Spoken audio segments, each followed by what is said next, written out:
Assalamualaikum warahmatullahi wabarakatuh. Saya Riza Umaroh. Saya adalah Kepala Lembaga dari Taman Penitipan Anak Sahabat Ceria yang berada di Kapanewon Pakem. Pada video kali ini, saya akan berbagi praktik baik tentang mengembangkan komunitas belajar melalui integrasi teknologi digital AI. Pendidikan di era digital ini menuntut para pendidik itu untuk lebih kreatif, kemudian membuat pembelajaran itu lebih relevan, lebih menyenangkan, apalagi di taman pendidikan anak yang dari pagi banget sampai sore. Yang kedua adalah guru-guru kami di taman pendidikan anak ini rata-rata kebanyakan usianya 40-an ke atas ya, 50-an ke atas begitu. Sehingga memang kesenjangan literasi tentang teknologi itu kurang gitu ya. Menjawab tantangan tersebut, maka saya selaku kepala lembaga itu memikirkan bagaimana caranya ini supaya guru itu bisa lebih melek teknologi, kemudian pembelajaran juga lebih kreatif, kemudian juga sempat gitu ya. Karena kan kalau di penitipan anak itu jadwalnya itu jadi pagi sampai sore, sehingga guru itu kekurangan waktu, juga keterbatasan waktu itu membuat pembelajaran itu monoton.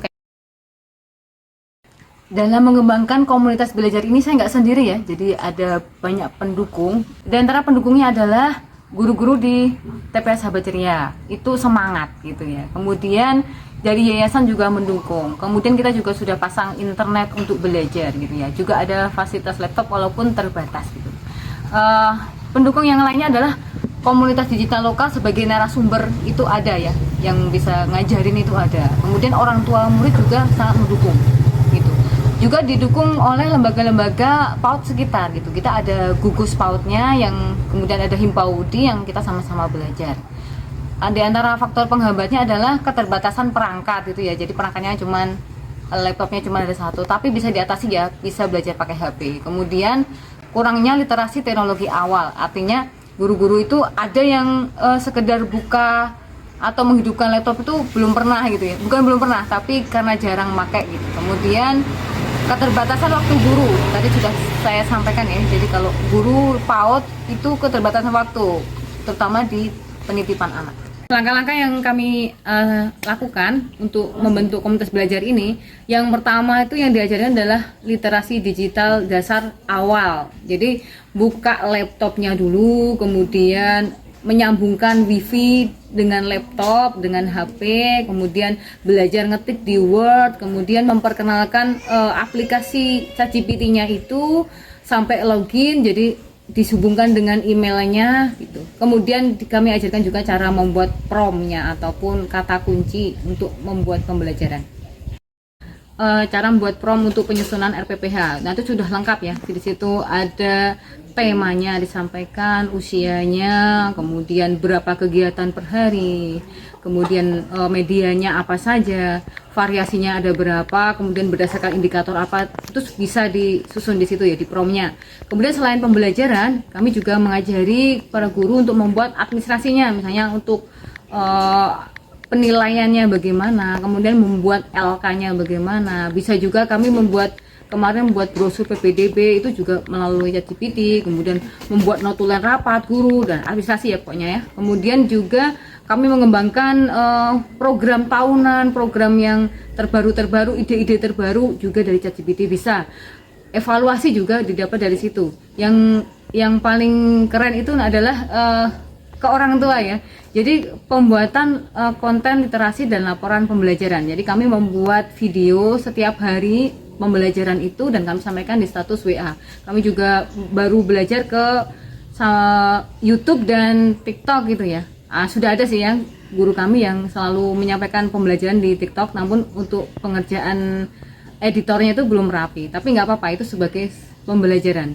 Nah, jadi orang tua juga bisa selalu update anak-anaknya ngapain ya di sekolah. Langkah-langkah pembentukan komunitas belajarnya, yang pertama dulu kami ajari dulu guru-guru kami di lembaga kami. Jadi komunitas belajar satu instansi dulu. Nah, setelah kemudian kami ajari guru-guru kami mulai menyampaikan juga ke komunitas belajar yang lebih tinggi, yaitu di gugus. Setelah itu di Himpaudi juga kami sampaikan. Nah, di situ kami berbagi praktik baik penggunaan teknologi, kemudian mendiskusikan tantangan, kemudian menyusun modul bersama, menyusun pembelajaran bersama gitu ya. Nanti bisa saling tanya jawab, kemudian juga membangun budaya saling menguatkan gitu ya. Jadi kita saling memudahkan antar lembaga juga gitu. Setelah dikenalkan ChatGPT-nya, kemudian diajarkan, tidak cukup sampai situ ya, kami dampingi gitu ya. Secara berkala itu 1 mingguan sekali itu kami tanyakan susahnya di mana, sudah bisa belum gitu ya, dan sebagainya. Kami evaluasi gitu ya. Kemudian kami juga menyusun konten digital, itu belajar editing. Kemudian kami juga sudah mencoba menggunakan Suno AI untuk membuat Mars, PAUD dan sebagainya. Nah, pengalaman saya pribadi ya sebagai kepala lembaga setelah mengenalkan ChatGPT itu kepada para guru dan juga kepada lembaga lain itu serasa menyenangkan ya. Jadi bekerja itu lebih menyenangkan, kemudian kita mendapat ide-ide yang fresh, kemudian melakukan pendampingan teman-teman itu yang antusias. Di kemudian hari kita akan merancang program literasi digital tahap 2 ya, yang itu nanti fokusnya untuk pemanfaatan AI untuk efisiensi administrasi PAUD ya tadi saja. Kemudian pelatihan pembuatan dokumen laporan digital gitu ya. Sekarang jadi memudahkan nanti buat Excel, buat tabel itu nggak perlu lagi yang kita harus narik-narik sendiri ya di Excelnya dan sebagainya, bisa lewat ChatGPT. Digitalisasi arsip lembaga. Nanti kalau sudah arsipnya udah rapi itu kan sangat mudah nanti ya, guru nyaman tinggal ngajar aja. Kemudian nanti modul pelatihan ChatGPT kita buatkan modulnya biar mudah aplikasikan. Kemudian kita bikinkan bank cerita nanti, jadi enak ya, sesuai dengan temanya. Kemudian ada kelas orang tua digital, itu kayaknya keren banget juga ya. Kemudian berbagi praktik melalui media sosial dalam forum gugus ataupun PAUD dan sebagainya. Jadi ada perubahan ya sebelum dan sesudah dikenalkan teknologi ini. Sebelum menggunakan teknologi ini itu 6-6-nya dari guru kami itu belum menyusun RPPH secara digital. Jadi masih manual kayak dulu. Jadi mikir, kami rapat setiap minggunya, kemudian menentukan minggu depan mau belajar tentang apa gitu ya. Nah sekarang dengan digital tuh lebih cepat gitu.